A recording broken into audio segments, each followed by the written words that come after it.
ये झारखंड का ऐतिहासिक स्थल, ये खरसवा का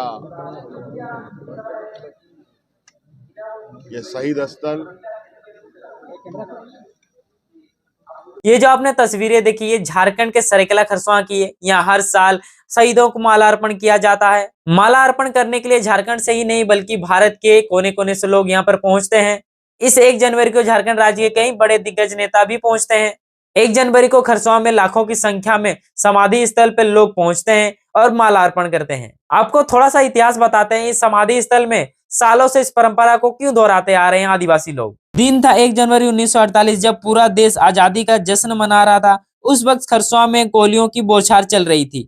दिन था 1 जनवरी 1948। हर शुक्रवार की तरह इस शुक्रवार भी साप्ताहिक हाट लगा हुआ था। लोग बाजार आए थे, सामान खरीद रहे थे। उसी दिन आदिवासी समुदाय के लोग उसी जगह पर ओडिशा सरकार से एक अलग राज्य की मांग कर रहे थे और राज्य था झारखंड। इन चीजों को देखकर उड़ीसा सरकार ने उड़ीसा पुलिस के द्वारा इन निर्दोष आदिवासियों के ऊपर गोलियों की बौछार कर दी और जितने भी लोग उस गोलीकांड में मरे हुए थे उनके शवों को एक कुएं में फेंक दिया गया। उसी दिन से झारखंड में 1 जनवरी को ब्लैक डे के रूप में मनाया जाता है और शहीदों को याद किया जाता है।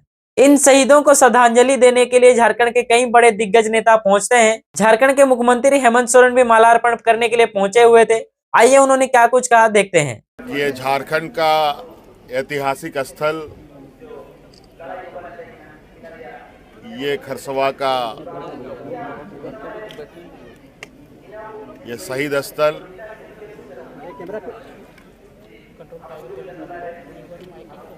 जिसके अंदर आदिवासी समुदायों का इतिहास, हमारे पूर्वजों का संघर्ष, अपने हक अधिकार, जल जंगल जमीन के संघर्ष को लेकर कितने सजग और सक्रिय और जागरूक रहे हैं। जब लोगों ने देश आज़ादी के सपने नहीं देखे थे, तब से प्रकृति के प्रति इनका लगाव, जुड़ाव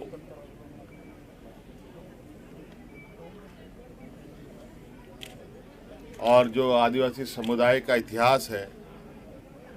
हर साल की तरह इस साल भी डुमरी के विधायक जयराम महतो खरसवा पहुंचे हुए थे, शहीदों को माला अर्पण किए और क्या कुछ कहा, आइए आपको दिखाते हैं। कहना यही चाहेंगे कि 1948 में ही गोलीकांड नहीं हुआ था झारखंड राज्य में। हमें लगता है कि वो गोलीकांड 2024 में भी होगा, बस थोड़ा सा पैटर्न बदला है। 48 में सामूहिक गोलीकांड हुआ था, 50,000 लोगों को गोलियां चलाई गई थी। आज कहीं 50 लोगों पे लाठियां बरसाई जाती है, कहीं 5, और मामला वही है। खरसवा गोलीकांड को अगर समझना चाहते हैं तो हमें उस समय की परिस्थितियों को समझना होगा कि उस समय खरसवा के आदिवासी मूलवासी अपनी ज़मीन को उड़ीसा में मिलाने देने के पक्ष में नहीं थे, क्योंकि उनसे उनकी ज़मीनों और भाषा को कहीं ना कहीं छेड़छाड़ होता।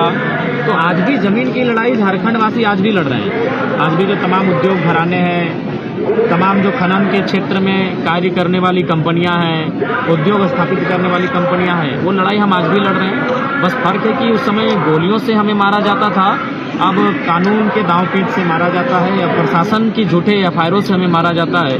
परिस्थिति आज भी वही है। खरसवा के इस गोलीकांड के ऊपर आपकी क्या विचार है और इस गोलीकांड को लेकर आप कितने जानते थे, हमें कमेंट बॉक्स में जरूर बताएं। जय हिंद, जय भारत।